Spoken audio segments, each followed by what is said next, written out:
అందరికీ జేబీఎం. నేను Rajesh Mahasen. Welcome to Mahasen media. Glass ఏమండి, గ్లాసు గుర్తు ఇండిపెండెంట్లకు ఇచ్చేస్తున్నారటండి. ఇండిపెండెంట్లకు గ్లాస్ ఇచ్చేటండి బాబా, ఇది ఎక్కడ దారుణం అండి? ఇప్పుడు ఆల్రెడీ ఒక నేషనల్ పార్టీ ఉంది, జనసేన పార్టీ అఫీషియల్ సింబల్ గాజు గ్లాసు. ఆ పార్టీ ఇక్కడ పోటీలో ఉంది ఈ రాష్ట్రంలో. పోనీ ఒకవేళ మీకు గాజు గ్లాసు ఇండిపెండెంట్కి ఇవ్వాలని మీరు తెలంగాణలో ఇవ్వండి, లేదా కర్ణాటకలో ఇవ్వండి. నేను ఎలక్షన్ కమిషన్ని ప్రశ్నిస్తున్నాను డైరెక్ట్గా. లేదా తమిళనాడులో ఇచ్చుకోండి, ఎందుకంటే అక్కడ జనసేన పోటీలో లేదు, ఇక్కడ పోటీలో ఉంది, పైగా పొత్తులో ఉంది. ఆ పొత్తు కూడా కేంద్ర ప్రభుత్వంలో అధికారంలో బీజేపీతో. అసలు పొత్తులో ఉన్న పార్టీకి ఇంత వ్యతిరేకంగా ఎలక్షన్ కమిషన్ ఎలా వెళ్ళగలుగుతుంది? అసలు ఇప్పుడు కొంతమంది విమర్శించడం నేను చూశాను. ఇది కుట్రపూరితంగా జరుగుతుంది, జగన్మోహన్ రెడ్డి గారు చేయించారు అంటున్నారు. దయచేసి అలా అనకండి. అలా అంటే ఏమవుతుందంటే జగన్మోహన్ రెడ్డి గారు డైరెక్ట్ ఎలక్షన్ కమిషనర్ని కూడా ప్రభావితం చేస్తున్నాడు, డైరెక్ట్గా ఆయన కేంద్ర ప్రభుత్వాన్ని కూడా ఆయనే ప్రభావితం చేస్తున్నట్టున్నాడు. ఆయనకి అంత పవర్ ఉన్నట్టుందనేసి ప్రజలు అపార్థం చేసుకునే అవకాశం ఉంది. ఎందుకంటే బీజేపీ వారితో ఇక్కడున్న టీడీపీ కానీ జేఎస్పీ కానీ ఎందుకు జతకట్టిందంటే ఎలక్షన్లు ఏమైనా అవకతవకలు ఏమైనా జరుగుతున్నా బీజేపీ ఉంది కాబట్టి కొంచెం సరిదిద్దుతుంది. బీజేపీ ఉంటే మనకు కొంచెం ధైర్యంగా భరోసాగా ఉంటుందని ఉద్దేశమే కదా. లేకపోతే 0.5% కూడా లేని బీజేపీతో ఇక్కడ దాదాపు 10 సీట్లు ఎమ్మెల్యేలు 6 సీట్లు ఎంపీలు ఎందుకు ఇస్తారు? ఏమండి, 0.5% ఉంది ఓటింగ్. కానీ అలాంటి బీజేపీ మనతో ఉన్నప్పుడు కూడా ఎలక్షన్ కమిషన్ ఎలా బిహేవ్ చేయగలుగుతుంది అసలు? ఎలా? అది కూడా తెలుగుదేశం పార్టీ అయితే మొన్న వెళ్ళాం మేము పొత్తులోకి. కానీ పవన్ కళ్యాణ్ గారు ఎప్పటి నుంచో పొత్తులో, ఎప్పటి నుంచో ఆయన పార్ట్నర్ అయినా.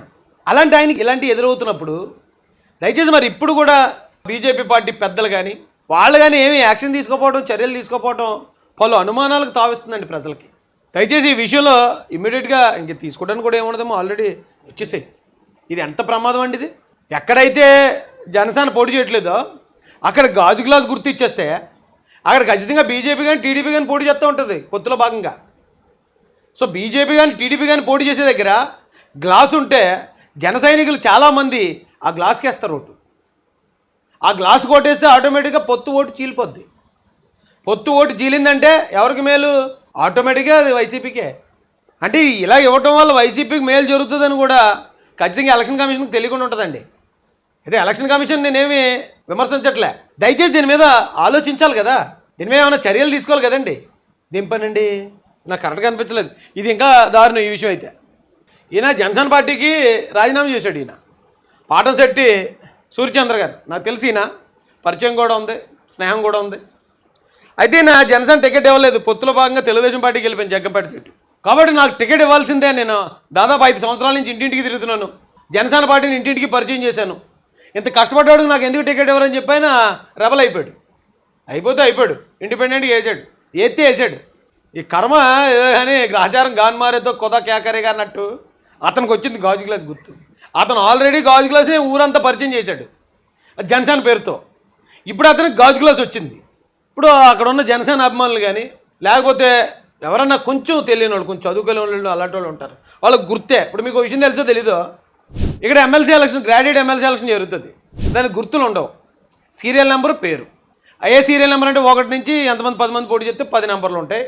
మరి బాబు మనం 10వ నెంబర్లో ఉన్నాం, నా పేరు సరిపల్లి రాజేష్ కుమార్, మీరు వెళ్ళి 10వ నెంబర్ని వేయండి అక్కడ పక్కన అంటారు. ఎందుకంటే వాళ్ళందరూ గ్రాడ్యుయేట్స్ కాబట్టి ఆ పేరు చదువుకుని ఆ నెంబర్ చూసి అక్కడికి వెళ్ళి ఆ నెంబర్ వేస్తాడు, చదువుకున్నాడు కాబట్టి. కానీ సింబల్ ఎందుకు ఇస్తారు అంటే ఇక్కడ ఎక్కువ మంది మన వాళ్ళు నిరక్షరాస్యులు ఉంటారు, చదువుకోలేని వాళ్ళు కూడా తెలియడానికి బండ గుర్తు ఉండడానికి సింబల్ ఇస్తారు. సో ఈ సింబల్ని పార్టీలన్నీ ప్రమోట్ చేసుకుంటాయి. తెలుగుదేశం పార్టీ సైకిల్ గుర్తును కానీ లేకపోతే వైసీపీ పార్టీ ఫ్యాన్ గుర్తును కానీ, అలాగే జనసేన పార్టీ గాజు గ్లాస్ గుర్తుని, బీజేపీ కమలం, అలాగే కాంగ్రెస్ పార్టీ హస్తం. ఈ గుర్తులను ఎందుకు ప్రమోట్ చేస్తాయంటే నిరక్షరాస్యులు కూడా గుర్తు చూసి ఓటేస్తారు ఇక్కడ. ఇప్పుడు అలాంటి గుర్తులో ఇంత కన్ఫ్యూజన్ ఉంటే ఎలా అండి? జగ్గంపేట అంటే అత్యంత ప్రతిష్టాత్మకమైన ప్రాంతం అది. అలాంటి దగ్గర ఓ 2-3 వేల ఓట్లు లేదా ఒక 5,000 ఓట్లు జనసేన ఓట్లు కనుక ఓ పక్క పడ్డాయనుకోండి, ఏడ్చారు పరిస్థితి. దీని మీద చర్యలు తీసుకోవాలండి. మరి ఇది నాకు ఎందుకు జరుగుతున్నాయి నాకు అర్థం కావట్లే. అన్నీ కూడా వైసీపీకి అనుకూలం జరుగుతున్నాయి ఇక్కడ అన్నీ.